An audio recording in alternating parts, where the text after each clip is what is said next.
Singapore পৌঁছেছেন ওসমান হাদি, চিকিৎসা কার্যক্রম শুরু, তদারকিতে বাংলাদেশ হাই কমিশন।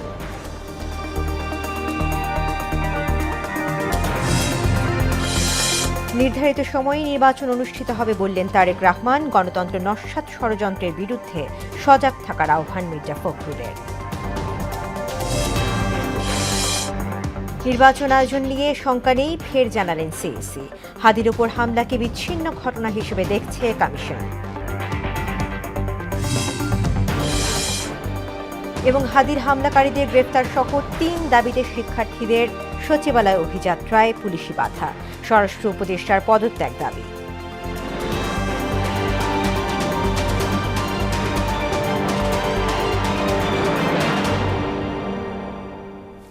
আসসালামু আলাইকুম, মোহনা সংবাদে সবাইকে স্বাগত। শুনছিলেন শিরোনাম, পুরো সংবাদে আছি আমি তাসমিয়া জেরিন। এবারে বিস্তারিত। সিঙ্গাপুর পৌঁছেছে গুলিবিদ্ধ শরীফ ওসমান হাদিকে বহনকারী এয়ার অ্যাম্বুলেন্স। সোমবার স্থানীয় সময় সন্ধ্যা 7:30টার দিকে সিঙ্গাপুর বিমানবন্দরে নামে অ্যাম্বুলেন্সটি।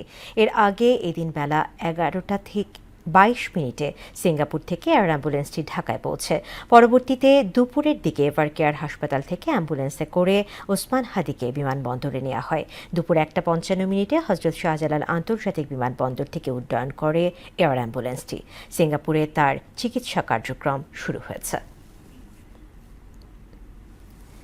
এরও আগে সচিবালয়ের সরকারি ক্রয় সংক্রান্ত উপদেষ্টা কমিটির সভা শেষে সাংবাদিকদের অর্থ উপদেষ্টা জানান, হাদির চিকিৎসার ব্যয়ভার বহন করবে অর্থ মন্ত্রণালয়। আর সিঙ্গাপুরে বাংলাদেশ হাই কমিশন হাদির চিকিৎসা তত্ত্বাবধান করবে বলে জানান প্রধান উপদেষ্টার স্বাস্থ্য বিষয়ক বিশেষ সহকারী। তানজিদ ভুঁইয়ার প্রতিবেদন। গুলিবিদ্ধ ঢাকা ৮ আসনের সম্ভাব্য প্রার্থী ও ইনকিলাব মঞ্চের মুখপাত্র শরীফ ওসমান হাদিকে বহনকারী এয়ার অ্যাম্বুলেন্সটি সিঙ্গাপুরের উদ্দেশ্যে রওনা দিয়েছে। সোমবার দুপুর 1:55 ঢাকার হজরত শাহজালাল আন্তর্জাতিক বিমানবন্দর থেকে উড়াল দেয় এয়ার অ্যাম্বুলেন্সটি। পরে স্বাস্থ্য পরিবার কল্যাণ মন্ত্রণালয়ের বিশেষ সহকারী ডাক্তার সাইদুর রহমান জানান, সিঙ্গাপুরে নিযুক্ত বাংলাদেশ হাই কমিশন হাদির চিকিৎসার তত্ত্বাবধান করবে। সিঙ্গাপুর জেনারেল হাসপাতাল এবং এভারকেয়ার দুই কর্তৃপক্ষ যখন সন্তুষ্ট হয়েছেন উনি 4 ঘন্টা ফ্লাইট করার জন্য উপযোগী, তৎক্ষণাৎ আমরা ওনাকে আসলে শিফট করিয়েছি। যে মস্তিষ্ক সেটা ছাড়া বাকি অর্গানগুলো আল্লাহর রহমতে বলা যেতে পারে কিডনি, হার্ট এবং রেসপিরেশন, এই 3টি ক্ষেত্রে এখন পর্যন্ত এটাকে নিয়ন্ত্রণযোগ্য। এর আগে এভারকেয়ার হাসপাতালে সাংবাদিকদের ব্রিফ করেন ডাক্তার আব্দুল আহাদ। আমরা আসলে আশা দেখতে পাই যে আসলে আমরা চাই সবাই, এবং দেশবাসীর দোয়া আছে এবং আপনাদের সবার দোয়া আছে যে ওসমান হাদি আবার কামব্যাক করবে ইনশাল্লাহ। আমরা সবাই তার জন্য দোয়া করব এবং তার একটা সুস্থ স্বাভাবিক জীবনে ফিরে আসার জন্য আমরা সবাই প্রত্যাশা করি। এদিকে সচিবালয়ে সরকারি ক্রয় সংক্রান্ত উপদেষ্টা কমিটির সভা শেষে অর্থ উপদেষ্টা বলেন, অর্থ মন্ত্রণালয়ে বিদেশে ওসমান হাদির চিকিৎসা ব্যয় বহন করবে।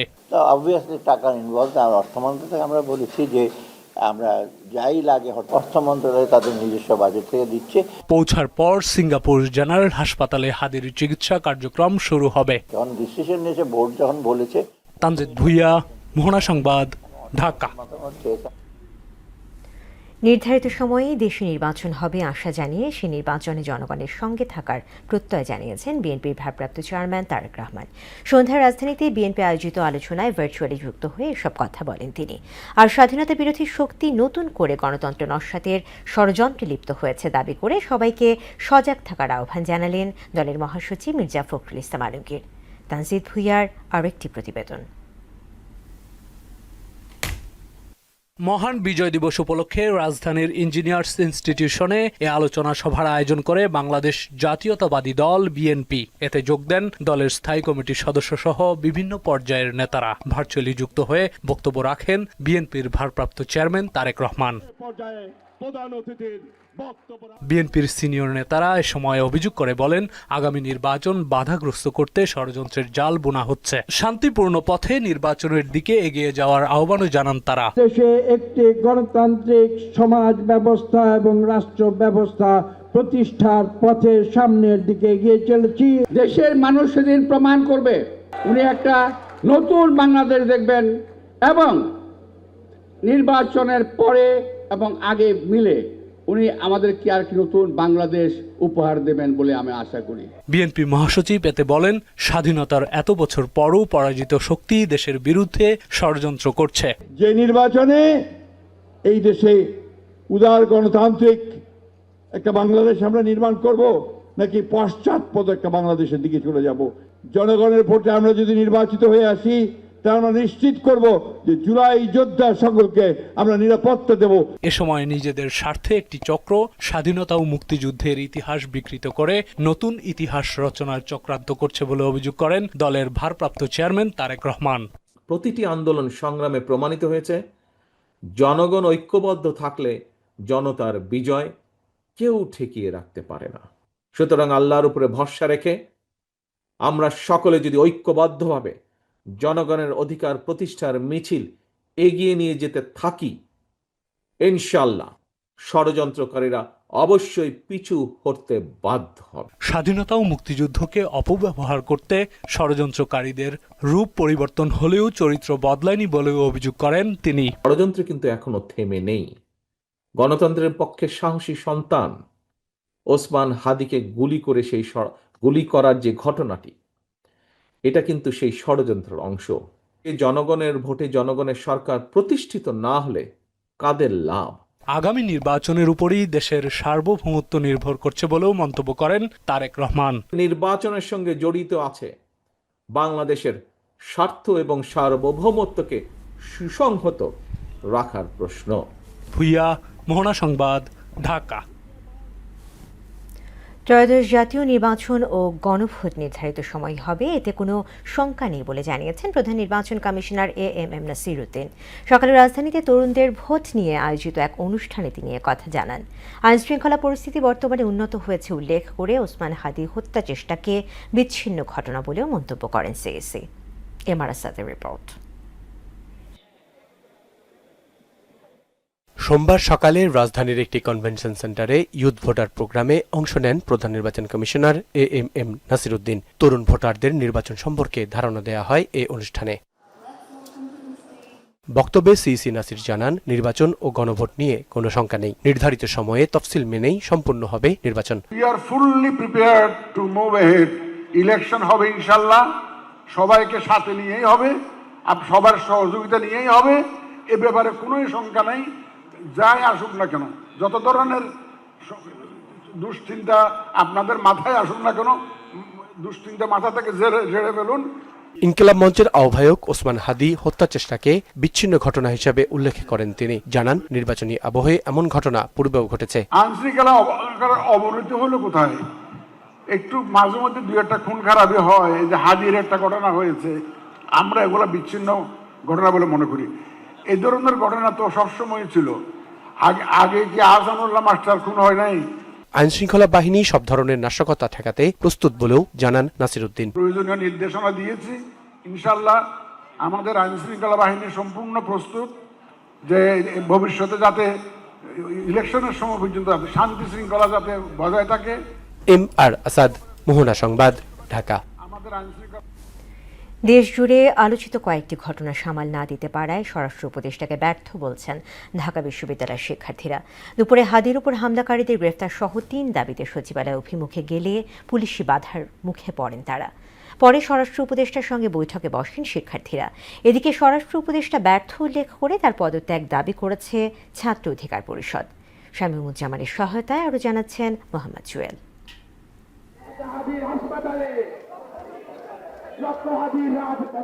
এক হাদি হাসপাতালে, লক্ষ হাদি রাজপথে, সুশীলতার দিন শেষ, জবাব চায় বাংলাদেশ, এমন সব স্লোগানে মুখরিত মন্ত্রীপাড়া।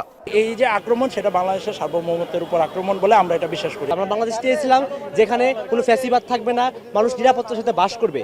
সোমবার দুপুরে ডাকসু ভিপি সাদিক কায়েমের নেতৃত্বে সচিবালয় অভিমুখে যাত্রা শুরু করেন ঢাকা বিশ্ববিদ্যালয়ের শিক্ষার্থীরা। তবে পুলিশি বাধায় তা হাইকোর্ট মোড়েই থেমে যায়। আমাদেরকে যারা হত্যাযজ্ঞ করেছে তাদের বিরুদ্ধে আজকে আমরা আমাদের অবস্থান পরিষ্কার করব। এ সময় ওসমান হাদির হত্যা চেষ্টায় জড়িতদের গ্রেফতার সহ 3 দাবিতে বিক্ষোভ করেন তারা। ওনাকে মনে হচ্ছে উনি কোনো না কোনো ভাবে ভাইস, এবং উনি কোনোভাবেই উনি নিজের সঠিক কাজটা করতে পারতেছে না। যে মূল গুলি করেছে তাই কিন্তু কোনোভাবে আটক করতে পারেনি এবং আমরা শুনেছি যে ইতিমধ্যে তিনি ভারতে পালিয়ে গেছে। পরে সাদিক কায়েমের নেতৃত্বে একটি প্রতিনিধি দল বৈঠকে বসেন স্বরাষ্ট্র উপদেষ্টার সঙ্গে। বৈঠক শেষে হাদির হামলাকারীদের গ্রেপ্তারে 48 ঘন্টার আলটিমেটাম দেন তারা। আমরা 3 দফা দাবি নিয়ে আজকে স্বরাষ্ট্র মন্ত্রণালয় ঘেরাও করেছি। ইতিমধ্যে আমাদের একটি মিটিং হয়েছে। আমরা আমাদের দাবিগুলো আপনাদের সামনে উত্থাপন করছি। আমাদের 1 নম্বর দাবি, আমাদের ভাই উসমান হাদির উপর গুলিবর্ষণের সঙ্গে জড়িত প্রত্যক্ষ হামলাকারী, পরিকল্পনাকারী ও সহায়তাকারী সকল সন্ত্রাসীদেরকে গ্রেপ্তার করতে হবে। আগামী 48 ঘন্টার মধ্যে নিষিদ্ধ লীগের বিরুদ্ধে এলাকাভিত্তিক চিরুনি অভিযান শুরু করতে হবে। এ সময় শিক্ষার্থীদের আন্দোলনের যৌক্তিকতা স্বীকার করে জড়িতদের গ্রেফতারে অভিযান চলমান রয়েছে বলে জানান স্বরাষ্ট্র উপদেষ্টা। আমরা এই দাবিগুলি এর আগেও আমরা কিছু আপনাদের সামনে বলছি যে আমরা ইভেন গতকালকে মিটিংয়ের পরে বলেছি যে এইগুলি আমাদের আরও বেগবান করতে হবে এবং তাদের এই যৌক্তিক দাবিগুলি আমরা অবশ্যই করব। এর আগে ঢাকা বিশ্ববিদ্যালয়ের মধুর ক্যান্টিনে জরুরি সংবাদ সম্মেলনে স্বরাষ্ট্র উপদেষ্টার পদত্যাগ দাবি করেন ছাত্র অধিকার পরিষদ। এদেশের মানুষ আপনার কাছে অ্যাকশন চায়, এদেশের মানুষ চায় না শেখ হাসিনার যেই দুষ্ট চরিত্র আপনার প্রতিচ্ছবি হিসেবে দাঁড়াক। আমরা খুবই উদ্বেগ জানাচ্ছি তার বর্তমানে অ্যাক্টিভিটির মাধ্যমে অনতিবিলম্বে স্বরাষ্ট্র উপদেষ্টা জাহাঙ্গীরকে পদত্যাগ করতে হবে। মোহাম্মদ জুয়েল, মোহনা সংবাদ। ইনকিলাব মঞ্চের মুখপাত্র ওসমান হাদিকে হত্যা চেষ্টায় ঘটনায় পল্টন থানায় মামলা হয়েছে। এ পর্যন্ত 4 জনকে গ্রেফতার দেখানো হয়েছে। আটক রয়েছে আরও 4 জন। ঘটনার 2 দিন পর রবিবার মধ্যরাতে হত্যা চেষ্টা, সংঘবদ্ধভাবে পরিকল্পিত অপরাধ, আগ্নেয়াস্ত্র ব্যবহার সহ বেশ কয়েকটি ধারায় মামলা করেন ইনকিলাব মঞ্চের সদস্য সচিব আবদুল্লাহ আল জাওয়ের। মামলার ছাত্রলীগ নেতা ফয়সাল মাহমুদ করিম সহ অজ্ঞাতনামাদের আসামি করা হয়েছে। মূল অভিযুক্ত ফয়সাল এবং আলমগীরকে এখনও গ্রেফতার করতে পারেনি পুলিশ।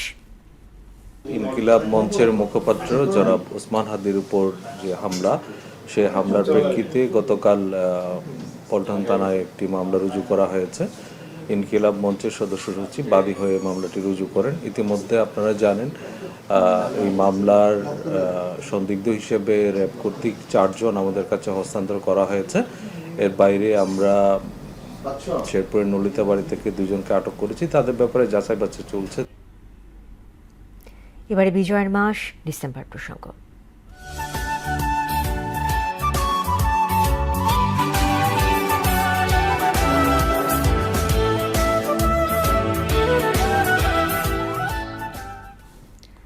আগামীকাল মহান বিজয় দিবস। এই দিবসে শ্রদ্ধা আর ভালোবাসায় সিক্ত হতে প্রস্তুত জাতীয় স্মৃতিসৌধ। বাহারি ফুলের সমারোহে সাজিয়ে তোলা হয়েছে সৌধ এলাকা। ধোঁয়া মোছা ও পরিষ্কার পরিচ্ছন্নতার কাজও শেষ। বিজয় দিবস ঘিরে স্মৃতিসৌধ প্রাঙ্গণে 4 স্তরে নিরাপত্তা বলয় তৈরির কথা জানিয়েছে আইন শৃঙ্খলা বাহিনী। আরজুমিরের প্রতিবেদন জানাচ্ছেন সিফাত রহমান জেসি। 16 ডিসেম্বর মহান বিজয় দিবস। এদিনে মুক্তিযুদ্ধে বীর শহীদদের স্মরণ করবে গোটা জাতি। বিজয় দিবসের ভোরে সূর্য ওঠার সঙ্গে সঙ্গে জাতীয় স্মৃতিসৌধে শ্রদ্ধা জানান রাষ্ট্র ও সরকার প্রধান সহ গুরুত্বপূর্ণ ব্যক্তিরা। এজন্য প্রস্তুত জাতীয় স্মৃতিসৌধ। ইতোমধ্যে সৌধ প্রাঙ্গণ ধুয়ে মুছে ফুল আর রং তুলির আঁচড়ে প্রস্তুত করেছে গণপূর্ত বিভাগ। সৌন্দর্য বর্ধনে বিভিন্ন জাতের ফুলের চারা রোপণ, সিসি ক্যামেরা স্থাপন সহ বর্ণিল সাজসজ্জার কার্যক্রমও সম্পন্ন হয়েছে। নভেম্বর মাসে থেকে আমরা কাজ করতেছি, ডিসেম্বরের 15 তারিখে আমরা শেষ করে দেব। তাই আমরা দ্রুতভাবে কাজ করতেছি। সবার জাতীয় স্মৃতিসৌধে রং তুলির, ইটবালু সিমেন্টের কাজ চলে, ধোয়া মোছার কাজ চলে, ফুলের কাজ চলে। কাজ অনেকখানি আগে গেছে, এটা সৌন্দর্য করার জন্য আর কি, 16 ডিসেম্বরের উদ্দেশ্যে আর কি। জাতির শ্রেষ্ঠ সন্তানদের শ্রদ্ধা জানাতে স্মৃতিসৌধকে লাল সবুজের সমারোহে প্রস্তুত করার কথা জানান গণপূর্ত বিভাগের এই কর্মকর্তা। গণপূর্ত অধিদপ্তর কর্তৃক স্মৃতিসৌধকে সুসজ্জিত করার লক্ষ্যে স্মৃতিসৌধের বিভিন্ন স্থানে রং তুলির কাজ, পেভমেন্ট পরিষ্কার, রাস্তা পরিষ্কার, ফুল গাছ রোপণ, সিসি ক্যামেরা স্থাপন এবং আনুষঙ্গিক বিশেষ কাজ গত 6 নভেম্বর থেকে শুরু হয়ে ইতিমধ্যে কাজ শেষ পর্যায়ে আছে। ইনশাআল্লাহ আমরা যথাসময়ের মধ্যে কাজ সম্পাদন করতে সক্ষম হব।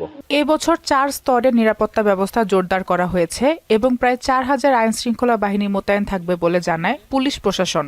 আমাদের এখানে নিরাপত্তার জন্য যা যা করণীয় যে সমস্ত ব্যবস্থা নেওয়া হয়েছে সব সঠিকভাবে সম্পন্ন করা থাকবে। ইনশাআল্লাহ আমরা সার্বিক নিরাপত্তার দায়িত্বে থাকব। এখানে 4 স্তরে নিরাপত্তার ব্যবস্থা রয়েছে এবং আপনারা জেনে থাকবেন যে আজকে থেকে আমাদের সাদা পোশাক এবং পোশাকধারী ডিপ্লয়মেন্ট রয়েছে। সার্বিক নিরাপত্তার স্বার্থে সাদা পোশাকে আইন শৃঙ্খলা রক্ষাকারী বাহিনী মোতায়েন থাকবে বলেও জানান তিনি। সিফাত রহমান জেসি, মোহনা সংবাদ। 1971 সালে চূড়ান্ত বিজয়ের মাত্র একদিন আগে পাকিস্তানি সেনাদের পরাস্ত করে একের পর এক জনপদ নিজেদের দখলে নিতে থাকে মিত্রবাহিনী। 15 ডিসেম্বর সোভিয়েত রণতরীর 20টি জাহাজ ভারত মহাসাগরে অবস্থান নিলে দিক পরিবর্তন করে মার্কিন 7ম নৌবহর। 71-এর এই দিনের কিছু চিত্র জানাচ্ছেন রাজীব আহমেদ। মুক্তিযুদ্ধের এদিন জাতিসংঘ নিরাপত্তা পরিষদে পাকিস্তানি বাহিনীকে 72 ঘন্টার মধ্যে আত্মসমর্পণের প্রস্তাব দেয় পোল্যান্ড। জবাবে পাকিস্তানি প্রতিনিধি দলের নেতা জুলফিকার আলী ভুট্টো ক্ষুব্ধ প্রতিক্রিয়া দেখান। এক পর্যায়ে প্রস্তাবের কাগজ ছিঁড়তে ছিঁড়তে বলেন পাকিস্তান যুদ্ধ চালিয়ে যাবে। পরে তিনি প্রতিনিধি দলের সদস্যদের নিয়ে নিরাপত্তা পরিষদ থেকে ওয়াকআউট করেন। 15 ডিসেম্বর সাভারের নিয়ন্ত্রণ হারিয়ে গাবতলীর কাছে অবস্থান নেয় পাকিস্তানি সেনাবাহিনী। পরে ভারতীয় মিত্রবাহিনী এবং কাদেরিয়া বাহিনী ঢাকার দিকে এগোতে থাকে। রাত 2টার দিকে গাবতলী ব্রিজের কাছে দুপক্ষের ব্যাপক সংঘর্ষ হয়। এদিন সন্ধ্যায় চট্টগ্রামের কয়েকটি স্থান দখলে নেয় মুক্তিবাহিনী। রংপুর শহর ঘিরে ফেলে মুক্তিযোদ্ধারা। ফরিদপুরে মুক্তিযোদ্ধাদের সাঁড়াশি আক্রমণে মেজর জেনারেল সহ একদল পাকিস্তানি সেনা আত্মসমর্পণ করে। বগুড়ায় পাকিস্তানের একটি ডিভিশন ও ব্রিগেড হেডকোয়ার্টারের পতন হয়। আত্মসমর্পণ করে 17 শতাধিক পাকিস্তানি সেনা। 15 ডিসেম্বর ভারতীয় সেনাবাহিনীর সহযোগিতায় সোভিয়েত রণতরীর 20টি জাহাজ ভারত মহাসাগরে অবস্থান নেয়। এ খবরে মার্কিন 7ম নৌবহর দিক পরিবর্তন করে নিজ ভূখণ্ডে ফিরে যেতে বাধ্য হয়। রাজীব আহমেদ, মোহনা সংবাদ। 16 ডিসেম্বর মহান বিজয় দিবস উপলক্ষে প্রধান উপদেষ্টা, প্রধান বিচারপতি, সরকারের উপদেষ্টারা রাষ্ট্রপতির সঙ্গে সৌজন্য সাক্ষাৎ করবেন। সে কারণে দুপুর 2টা থেকে অনুষ্ঠান শেষ না হওয়া পর্যন্ত বেশ কিছু রাস্তা বন্ধ থাকবে বলে জানিয়েছে ঢাকা মেট্রোপলিটন পুলিশ। এতে বলা হয় এদিন বন্ধ থাকবে গুলিস্তান আহাদ বক্স থেকে ইত্তেফাক মোড় পর্যন্ত। এছাড়া মতিঝিল অ্যালিকো গ্যাপ হতে দিলকুশা বাণিজ্যিক এলাকা ও রাজু ক্রসিং, মতিঝিল পার্ক রোডের উত্তর দিক হতে ইত্তেফাক মোড় অভিমুখী কোনো প্রকার যানবাহন চলাচল করবে না। শাপলা চত্বর ও দৈনিক বাংলা হতে রাজু গুলিস্তানগামী সকল বাস দৈনিক বাংলা, ইউবিএল, প্রেস ক্লাব হয়ে চলাচল করবে কিংবা অন্য কোনো সুবিধাজনক বিকল্প রাস্তা ব্যবহার করবে। বাংলাদেশ টেলি যোগাযোগ কোম্পানি লিমিটেড এর কর্মচারীদের অংশগ্রহণে সাধারণ সভা ও কাউন্সিল 2025 অনুষ্ঠিত হয়েছে। সভায় কর্মচারীদের বিভিন্ন দীর্ঘদিনের দাবি ও সমস্যা তুলে ধরা হয়। এ সময় বক্তারা বলেন, বিটিসিএল এ কর্মরত কর্মকর্তা কর্মচারীদের ন্যায্য অধিকার নিশ্চিত না হলে প্রতিষ্ঠানটির সেবার মান উন্নয়ন সম্ভব নয়। সভায় বক্তারা দ্রুত এসব দাবি বাস্তবায়নের জন্য সংশ্লিষ্ট কর্তৃপক্ষের হস্তক্ষেপ কামনা করেন। শেষ করব মোহনা সংবাদ, যাবার আগে শিরোনামগুলো আরও একবার।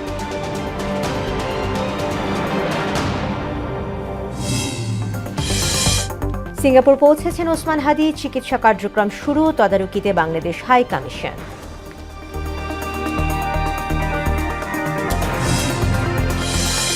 নির্ধারিত সময়ে নির্বাচন অনুষ্ঠিত হবে বললেন তারেক রহমান। গণতন্ত্র নস্যাৎ ষড়যন্ত্রের বিরুদ্ধে সজাগ থাকার আহ্বান মির্জা ফখরুলের।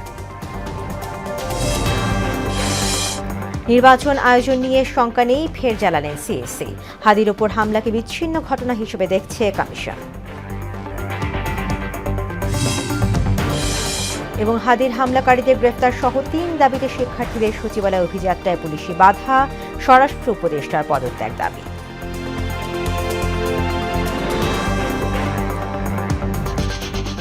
দর্শক, এই ছিল মোহনা সংবাদে। পরবর্তী সংবাদ রাত 12টায়। এছাড়া মোহনার সব শেষ খবর জানতে ভিজিট করুন www.mohana.tv। সংবাদ দেখতে পারেন আমাদের ফেসবুক পেজ ও ইউটিউবেও। এতক্ষণ সঙ্গে থাকার জন্য ধন্যবাদ।